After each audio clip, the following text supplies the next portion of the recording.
Good morning সদায় ৰাতিপুৱা 8-9টাত উঠা ছোৱালীজনীয়ে আজি 5টাতে উঠিছোঁ মৰ্ণিং ৱাক যাবলৈ ওৱান এণ্ড অনলি এই ভিউটোৰ কাৰণে। আজি মই ব্লেক পান্থা হৈ আহিছোঁ।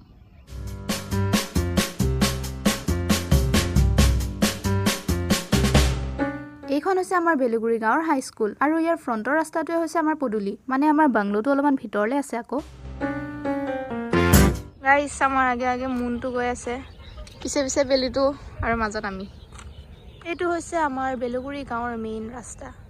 ইমান সুন্দৰ পৰিৱেশ, চাইডে চাইডে পথাৰ, কিন্তু কি হ'ব পথাৰৰ মাজতে এইটো এটা ফেক্টৰী, য'ৰ পৰা বৰ্তমান ওলাইছে কোলা কোলা ধোঁৱা। আৰু এইটো চাওক, মই ভিডিঅ' বনাই আছোঁ, সি আগত গৈ মোৰ কাৰণে ৰখি আছে। ষ্টাইল চা গাইছ, একদম ধুনীয়া বস্তু এটা দেখিছোঁ।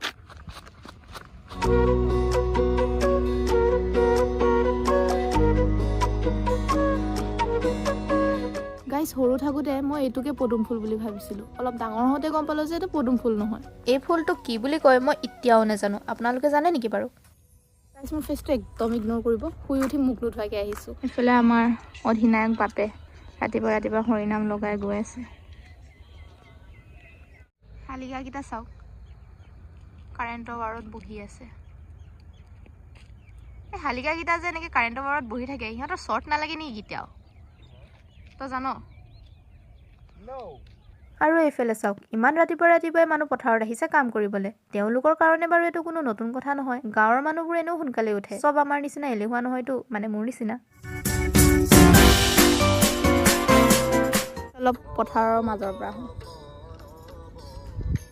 লেটছ গো টু পথাৰ। এইবিলাক ট্ৰেক্টৰৰ চকা এক্সট্ৰা, মাতৃভাষা ওলাই গৈছিলে, পৰিলো। মই ক'ব আছিলোঁ যে ট্ৰেক্টৰে এক্সট্ৰা ৰাস্তা বনাই থৈ গৈছে। গাইছ, এইবিলাক চাওক, ধান কাটি কাটি এনেকৈ থৈ গৈছে, দুদিনমান পিছত আহি ট্ৰেক্টৰত উঠাই লৈ যাব।